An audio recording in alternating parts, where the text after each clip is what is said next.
Assalamualaikum warahmatullahi wabarakatuh.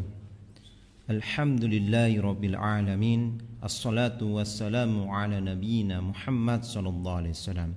Allahumma shalli ala Muhammad wa ala alihi wa ashabi wa man tabi'ahum bi ihsani ila yaumidin. Pemirsa Al-Makna rahimani wa rahimakumullah. Kita bersyukur kepada Allah Subhanahu wa taala karena sampai saat ini kita masih diberikan kesempatan sehingga kita masih bisa menambah bekal kita.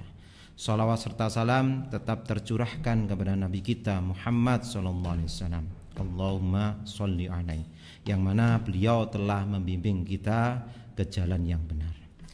Kita masih membahas seputar adab wudu.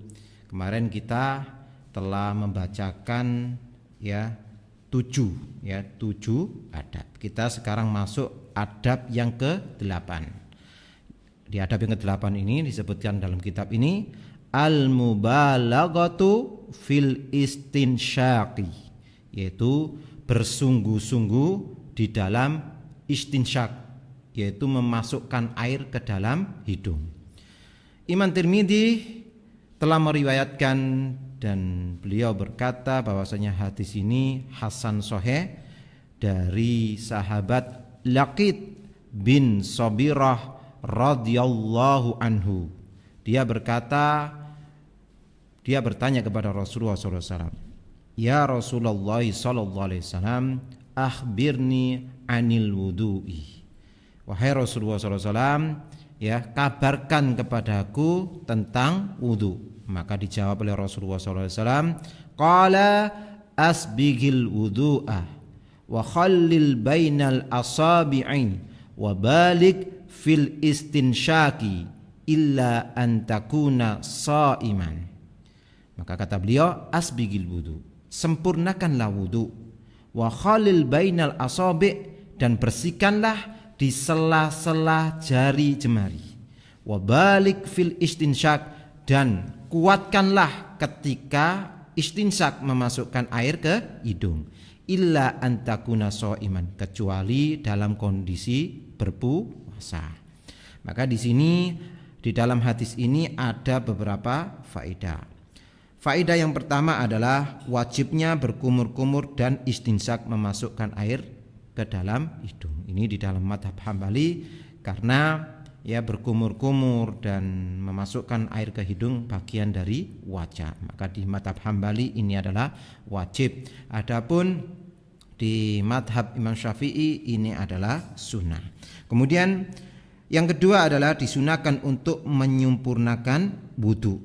Salah satunya juga melakukan amalan-amalan yang disebutkan di dalam hadis itu, yaitu menyela-nyela jari jemari dan bersungguh-sungguh ketika istinsyak. Kemudian yang ketiga adalah makruhnya bersungguh-sungguh dalam berkumur-kumur dan istinsyak ketika sedang berpuasa, karena ditakutkan masuk ke dalam tenggorokan. Kemudian kita masuk adab yang ke-9. Disebutkan dalam kitab ini tahlilu lihyati al-kasifati, yaitu menyela-nyela jenggot yang tebal. Imam Tirmidzi telah meriwayatkan dan beliau berkata bahwasanya hadis ini hasan sahih dari sahabat Utsman bin Affan radhiyallahu anhu. Beliau mengatakan bahwasanya anna Nabiy sallallahu alaihi wasallam kana yukhallilu lihyatahu, bahwasanya Nabi Muhammad SAW ketika wudu menyela-nyela jenggot beliau. Maka di adab yang ke-9 ini ada beberapa faedah. Faedah yang pertama adalah disunahkan menyela-nyela jenggot yang lebat ketika wudu. Faedah yang kedua adalah disyariatkan menyela-nyela jenggot yang lebat sebagaimana yang telah disebutkan di dalam hadis. Yang ketiga adalah besarnya kecintaan sahabat terhadap Nabi Muhammad SAW sehingga menukil apa saja yang diucapkan dan yang dilakukan Nabi Muhammad SAW. Kemudian kita masuk adab yang ke-10. Di hadis yang ke-10 ini disebutkan al-muhafadzatu 'alal wudu'i. Ya, senantiasa menjaga wudu. Jadi menjaga wudu. Imam Ahmad telah meriwayatkan dengan sanad yang hasan dari Sauban radhiyallahu anhu, dia berkata Rasulullah SAW bersabda, ya, saddidu wa qaribu wa'malu wa khayyiru wa'lamu anna khaira a'malikum as-salatu wa la yuhafidhu 'alal wudu'i illa mu'min.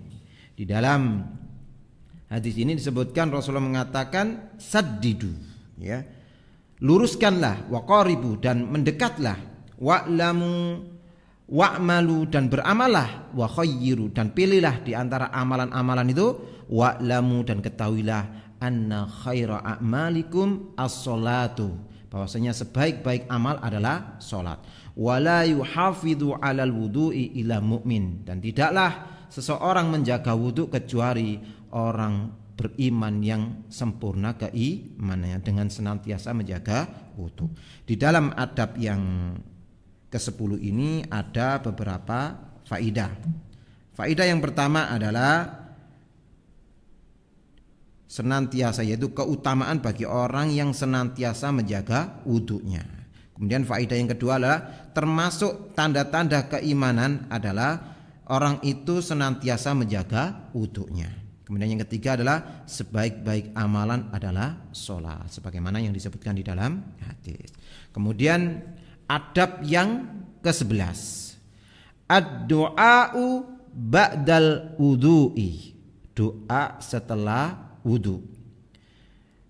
Imam Muslim telah meriwayatkan dari sahabat Umar bin Khattab radhiyallahu anhu bahwasanya Nabi Muhammad SAW bersabda, ya, ma minkum min ahadin yatawaddau fayuhsinul wudu'ah, ya, jika salah satu dari kalian berwudu, ya, kemudian menyempurnakan wudunya, kemudian mengatakan dengan membaca doa asyhadu an la ilaha illallah wahdahu la syarikalah wa anna muhammadan abduhu wa rasuluh illa futihat lahu abwabul jannati as-samaniyatu yadkhulu min ayyiha sya'a.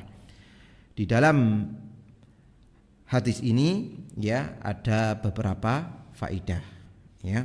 Jadi tadi dikatakan bahwasanya siapa yang setelah wudu menyempurnakan wudu kemudian membaca doa itu, kemudian ada riwayat lain disebutkan oleh Imam Tirmidzi bahwasanya ditambah dengan lafaz Allahumma ja'alni minat tawabina waj'alni minal mutatahhirin, ya, itu lafaz tambahan dari riwayat Imam Tirmidzi.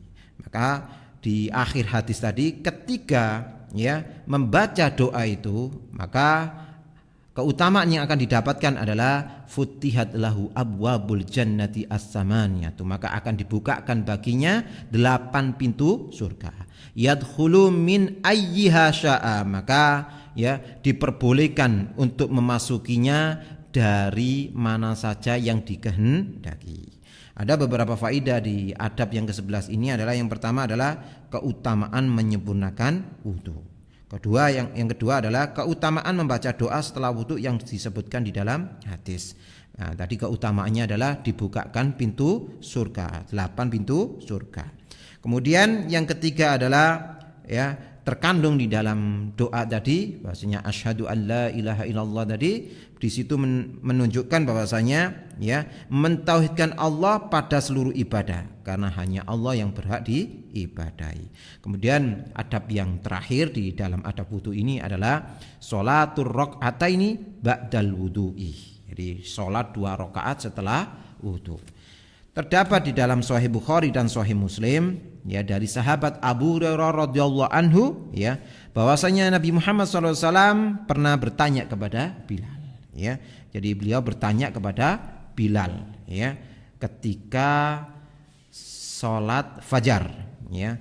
Beliau mengatakan, ya Bilalu hadisni bi arja amalin amiltahu fil islami. Wahai Bilal, kabarkan kepadaku, ya, amalan apa yang kamu amalkan, yang kau harapkan dengan amalan itu engkau mendapatkan pahala yang besar, ya, di dalam amalan dalam Islam. Karena fa inni sami'tu daffana 'alaika, karena aku mendengar, ya, apa itu, suara sandalmu itu berada di dalam surga.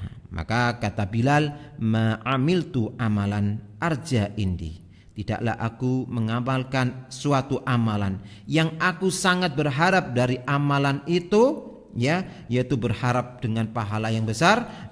Maka kata Bilal, anni lam atatahhar tahuran fi sa'atil lailin au naharin illa solaitu bidalika tuhuri. Kata Bilal, tidaklah aku berwudu, ya, baik di malam hari atau di siang hari, kecuali setelah berwudu aku sholat dengan wudu itu. Ma kutibali an usolia, ya, sesuai yang telah ditentukan oleh Allah Subhanahu wa taala. Inilah amalan Bilal yang di sini yang menyebabkan Bilal ini, ya, kata Rasulullah, terompah, ya, suara terompah atau suara sandalnya itu terdengar di surga. Maka inilah amalan yang diamalkan oleh Bilal. Di sini ada beberapa faedah. Faedah yang pertama adalah keutamaan sahabat Bilal bin Rabah radhiyallahu anhu, sebagaimana yang disebutkan di dalam hadis ini. Kemudian faedah yang kedua adalah keutamaan sholat 2 rakaat setelah wudu. Inilah amalan yang menjadikan Bilal, ya, dia suara sandalnya itu, ya, ini menunjukkan bahwasanya Bilal ini, ya, ditunjukkan di dalam hadis ini bahwasanya Bilal itu akan masuk surga, ya, akan masuk surga. Apa yang menyebabkan dia masuk surga? Yaitu, ya, dia tidak pernah meninggalkan sholat 2 rakaat setelah wudu. Kemudian faedah yang ketiga adalah merutinkan amalan walaupun sedikit, sebagaimana yang dilakukan Bilal, senantiasa sholat 2 rakaat setelah berwudu. Dan merutinkan amalan walaupun sedikit ini adalah amalan yang paling dicintai oleh Allah Subhanahu wa taala. Disebutkan di dalam hadis, ahabbul a'mali ilallahi atwamuha wa in qallah. Jadi amalan yang paling dicintai oleh Allah Subhanahu wa taala adalah amalan yang senantiasa dirutinkan walaupun sedikit, ya. Ini punya keutamaan. Alhamdulillah kita sudah bacakan adab-adab seputar wudu. Ada 12 adab, ya. Kita bahas, ya, dalam 2 pertemuan. Jadi yang belum menyaksikan pertemuan sebelumnya bisa diklik di bawah ini. Kemudian insya Allah di pertemuan berikutnya kita akan bahas adab-adab seputar mandi. Semoga kita dimudahkan untuk mengamalkan semua ilmu yang kita ketahui. Dan akhirnya saya tutup. Wa akhiran assalamualaikum warahmatullahi wabarakatuh.